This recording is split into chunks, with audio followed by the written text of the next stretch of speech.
মাসের রোজার আগে ইনশাআল্লাহ এদেশে একটা অবাধ সুষ্ঠু নিরপেক্ষ নির্বাচন হবে।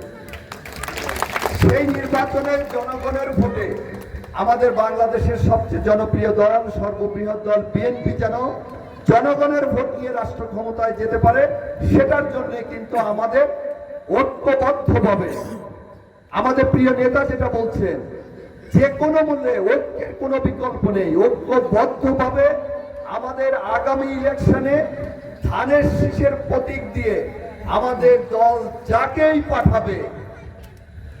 এ মামা বলেছে, অনেক কষ্টের জায়গা থেকে কথাগুলো বলেছে যে কেন হারুনকে দিবে না, হারুনকেই পেতে হবে না, হতেই শুনেন, আমরা তো চেষ্টা সবাই করছি, কিন্তু মহান আল্লাহ রাব্বুল আলামিন যে ফয়সালা দিবেন, আল্লাহ তাআলা যেটা ফয়সালা দিবেন সেটাই মেনে নিয়ে আমাদেরকে দল যাকেই ক্যান্ডিডেট করুক না কেন, আমরা সেই প্রার্থীকে, ধানের শীষের প্রার্থীকে জনগণের ভোটে আমরা বিজয়ী করব।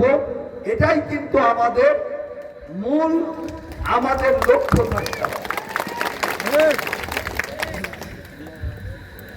আমরা আমাদের অত্যন্ত প্রাণপ্রিয় নেতা, সাবেক সংসদ সদস্য, বিএনপির জাতীয় নির্বাহী কমিটির মেম্বার, আমাদের জননন্দিত জননেতা জনাব নাসিরুল হক সাবু, আমি প্রথমে যেটা এখানে একটু মাইক ধরে বলেছিলাম, আমরা এই মানুষটির জন্য দোয়া করব, আল্লাহ তাকে পরিপূর্ণ সুস্থতা দান করুক।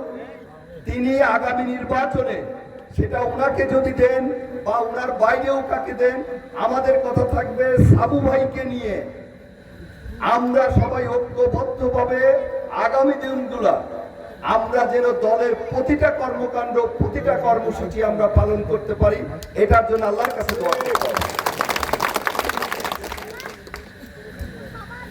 ওনার অসুস্থতা নিয়ে আমরা বক্তব্য বিবৃতি কিছু বলবো না, কারণ ওনার যে শারীরিক অবস্থা, এর চেয়েও খারাপ অবস্থা তো যে কোনো সময় আমার হতে পারে, আপনার হতে পারে। আমরা এই বিষয়টি কোনোভাবে ওপেন অডিয়েন্সে আমরা আনবো না, এটা আমাদেরকে প্রতিজ্ঞা করতে হবে। এটা দেখতে ভালো লাগে না, শুনতে ভালো লাগে না। এজন্য আমি আপনাদেরকে আজকে থেকে আমি একদম সিরিয়াসলি অনুরোধ করছি যে আমাদের এখন থেকে, আমি আজকে গতকালকে আমি মামা সহ আমাদের সিনিয়র নেতৃবৃন্দ ছিল, আমি বলেছি আমাদেরকে উদ্যোগ নিতে হবে। আপনারা সিনিয়ররা যদি ওনাদের সাথে যারা, আমরা প্রতিযোগিতা করছি, আমাদের ভিতর বিভাজন আছে, এটাও আমি বলবো না, এটা প্রতিযোগিতা রাজনীতি, এত বড় একটা দল, প্রতিযোগিতা থাকবে। সেই জায়গা থেকে আমি আমাদের সিনিয়র নেতৃবৃন্দর বলেছি যে আপনারা উদ্যোগ নেন, আপনারা ওনাদেরকে বলেন ধানের শীষে ইলেকশন করতে হবে। এটার জন্য আমাদের এখন থেকেই যা অতীতে ভুল ভ্রান্তি যাই হয়েছে, আমাদের নেতৃবৃন্দের, সিনিয়র নেতৃবৃন্দ, পার্টি যাদের, এই পার্টি জিয়া পরিবারের আমরা আদর্শ ধারণ করি, জিয়া পরিবারের পক্ষ থেকে যেহেতু বারবার বলা হচ্ছে ঐক্যবদ্ধভাবে আমাদের চলতে হবে। স্বল্প খরচে অসাধারণ আয়োজন, বিয়ে, জন্মদিন, গায়ে হলুদ বা যে কোনো সামাজিক অনুষ্ঠান। স্বপ্নের অনুষ্ঠান হোক আমাদের সাথে। শাহিন ডেকোরেটর এবং সাউন্ড সিস্টেম, মেঘনা ও যশাই বাজার, পাংশা, রাজবাড়ী। আপনার পছন্দের ডেকোরেশন আর সাউন্ড সিস্টেম অর্ডার করতে এখনই কল করুন স্ক্রিনে দেওয়া নম্বরে।